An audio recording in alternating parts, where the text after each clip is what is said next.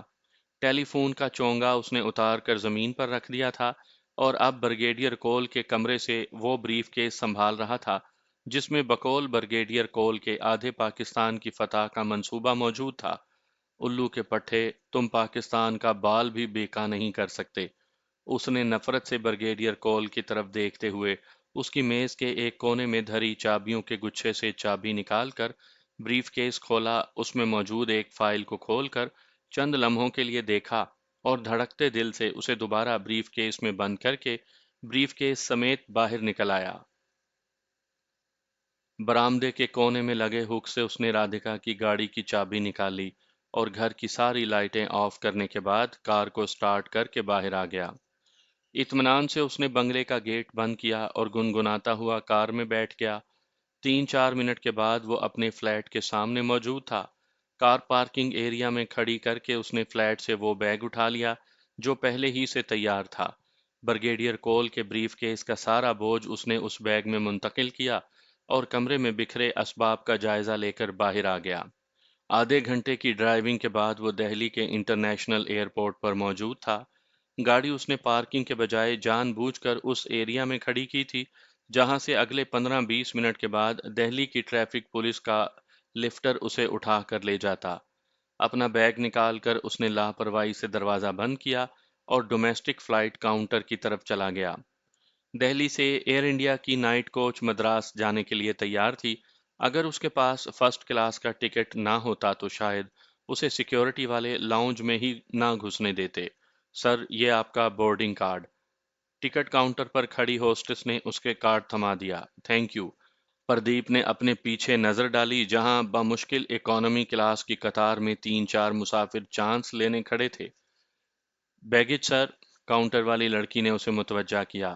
نو، only می، اس نے مسکراتے ہوئے لڑکی کی طرف دیکھ کر کہا۔ یو آر ویلکم سر، میزبان خاتون نے مثبت جواب دیا۔ پردیپ اسے خدا حافظ کہہ کر آگے بڑھ گیا۔ فرسٹ کلاس کے مسافروں کی بس میں سوار ہونے والا وہ آخری مسافر تھا۔ اس کے جہاز میں بیٹھنے کے بمشکل 15 منٹ کے بعد جہاز ٹیک آف کر گیا۔ رات ایک پہر بیت چکی تھی جب وہ چونائی کے ہوائی اڈے پر اترا، جہاں انٹرنیشنل فلائٹس کی آمد کا وقت ہونے کی وجہ سے لاؤنج مسافروں سے کھچا کھچ بھرا تھا۔ لاؤنج کے باہر برآمدے میں آ کر اس نے پھر انڈین ایئر لائنز کے کاؤنٹر کی طرف بڑھنا شروع کیا، جہاں لکھنؤ کے لیے کسی لیٹ فلائٹ کا اعلان ہو رہا تھا۔ یہ فلائٹ جسے شام 6 بجے جانا تھا، اب رات کے 2 بجے جا رہی تھی۔ چند لمحے اس نے رک کر کچھ سوچا، پھر دل ہی دل میں ارادہ کرنے کے بعد قسمت آزمائی کے لیے کاؤنٹر کی طرف چل دیا۔ ایک فرسٹ کلاس کا ٹکٹ، اس نے سانولے رنگ اور تیکھے نقوش والی لڑکی کی طرف مسکراتے ہوئے دیکھ کر کہا، جس کی آنکھوں میں نیند اترنے لگی تھی۔ یس سر، بے فکر رہیے، آدھا جہاز خالی ہے۔ اس نے پردیپ کی شخصیت سے متاثر ہو کر کہا۔ جہاز کے ٹکٹ لے کر وہ قریباً بھاگتا ہوا دوبارہ لاؤنج میں داخل ہوا، جہاں لکھنؤ کے جہاز کا مسافر جان کر اسے زبردست پروٹوکول دیا گیا، چونکہ اس نے سفر بھی فرسٹ کلاس سے کرنا تھا۔ لکھنؤ کے ہوائی اڈے پر اترنے تک اس کی نیند پوری ہو چکی تھی۔ ہوائی اڈے سے اس نے ایک پی سی او سے لندن کے لیے کال ملائی اور دوسری طرف سے لائن ملنے پر اپنے کسی انکل کو بتایا کہ وہ لکھنؤ پہنچ چکا ہے، جہاں خالہ اماں سے ملاقات کے بعد واپس جلدی گھر جانا ہوگا۔ دوسری طرف سامان کی خبر پر اس نے ہاں میں جواب دیا تو اسے ونڈرفل کہہ کر سلسلہ منقطع کر دیا گیا۔ اب اسے کسی بھی ہوٹل میں کمرہ لے کر ہوٹل کا نام اور کمرے کا نمبر بتانا تھا۔ اگلا مرحلہ بھی اگلے آدھے گھنٹے میں طے ہو گیا، اور صبح ہونے کے بعد وہ اپنے کمرے میں لمبی تان کر سویا۔ ہوٹل میریٹ اس شہر کا شاید بہترین ہوٹل تھا۔ ٹھاکر امر سنگھ کے نام سے اس نے یہاں قیام کیا تھا، اور اسے سوئے ابھی بمشکل 1 گھنٹہ ہی ہوا تھا جب سرہانے رکھے فون کی گھنٹی بجنے لگی۔ نیند سے ڈوبی آواز میں اس نے ہیلو کیا۔ دوسری طرف لندن والے انکل موجود تھے۔ مجھے علم ہے تم بے آرام ہو رہے ہوگے، لیکن مطمئن رہو، دوپہر 12 بجے تک سوتے رہو۔ اس کے بعد رنبیر سنگھ تمہارے پاس پہنچ جائے گا، سامان اسے دے دینا۔ دوسری طرف سے معذرت کے بعد کہا گیا۔ رائٹ انکل، اس نے کہا اور فون رکھ دیا۔ آمد کے 1 گھنٹے کے بعد ہی جب اس کے لیے لندن سے کال آئی تو ہوٹل انتظامیہ نے اسے فوراً وی آئی پی سمجھ لیا۔ نیند اب اسے کہاں آتی؟ تھوڑی دیر کروٹیں بدلنے کے بعد اس نے باتھ روم کا رخ کیا، اور تیار ہونے کے بعد جب ہوٹل کے ڈائننگ ہال میں ناشتے کے لیے گیا تو یہاں خاصی رونق لگی ہوئی تھی۔ ناشتے سے فارغ ہو کر وہ دوبارہ کمرے میں آ گیا، جہاں اسے 12 بجے تک کا وقت گزارنا تھا۔ یہ وقت اس نے ٹی وی دیکھنے اور اخبارات پڑھنے میں گزارا۔ ٹھیک 12:30 بجے رنبیر سنگھ اس سے ملاقات کے لیے پہنچ گیا۔ یہ بھی اس جیسا ہی نوجوان تھا، جس نے ٹھاکروں کی طرح بڑی بڑی مونچھیں رکھی ہوئی تھی، اور اس سے کچھ زیادہ ہی وہ باروب دکھائی دینے لگا تھا۔ کاؤنٹر سے فون کرنے کے بعد وہ اس کمرے میں آ گیا جہاں دونوں نے بغل گیر ہو کر ایک دوسرے کا استقبال کیا۔ الحمدللہ، پہلے ہی مرحلے پر کامیابی نصیب ہوئی۔ اس نے اپنے بیگ سے فائل اور ایک لفافہ نکال کر رنبیر سنگھ کی طرف بڑھا دیا۔ مبارک ہو دوست۔ رنبیر سنگھ نے فائل اپنے ہاتھ میں پکڑے بریف کیس میں بغیر دیکھے بند کر لی۔ پردیپ کے ساتھ چائے پینے کے بعد وہ جس طرح آیا تھا اسی طرح اطمینان سے چلا گیا۔ دم رخصت دونوں نے گرم جوشی سے ایک دوسرے سے بغل گیر ہوتے ہوئے ایک دوسرے کی خیریت اور سلامتی سے وطن واپسی کے لیے دعائیں کی تھیں، اور رنبیر سنگھ اس کے کمرے ہی سے رخصت ہوا تھا۔ بریگیڈیئر کول کی آنکھ کھلی تو اسے اپنے جسم میں عجیب سے درد کا احساس ہوا، جیسے اس کا جسم ٹوٹ رہا ہو۔ گھبراہٹ میں اس نے گھڑی کی سوئیوں پر نظر ڈالی جہاں صبح کے 9 بج رہے تھے۔ او مائی گاڈ! اس نے چاہا جھٹکے سے بستر سے باہر نکلے، لیکن اس جھٹکے نے اس کے جسم کے کس بل نکال دیے۔ جیسے ہی اس کی نظر میز کی طرف گئی، بریف کیس غائب تھا۔ بریگیڈیئر کول چکرا کر رہ گیا۔ ننگے پاؤں قریباً بھاگتا ہوا وہ کمرے سے باہر آیا، جہاں لابی میں رکھے فون کا چونگا زمین پر پڑا تھا۔ اس کے 14 طبق روشن ہو گئے۔ چونگا فون پر رکھتے ہی اس کی گھنٹی بجنے لگی۔ دوسری طرف اس کا پریشان حال سٹاف کیپٹن اس سے مخاطب تھا۔ خیریت تو ہے سر؟ اس نے ادب سے جے ہند کہتے ہوئے اگلا سوال کر دیا۔ ایمرجنسی، بریگیڈیئر کول نے کہہ کر فون رکھ دیا۔ وہ اب اپنی بیٹی کے کمرے کی طرف جا رہا تھا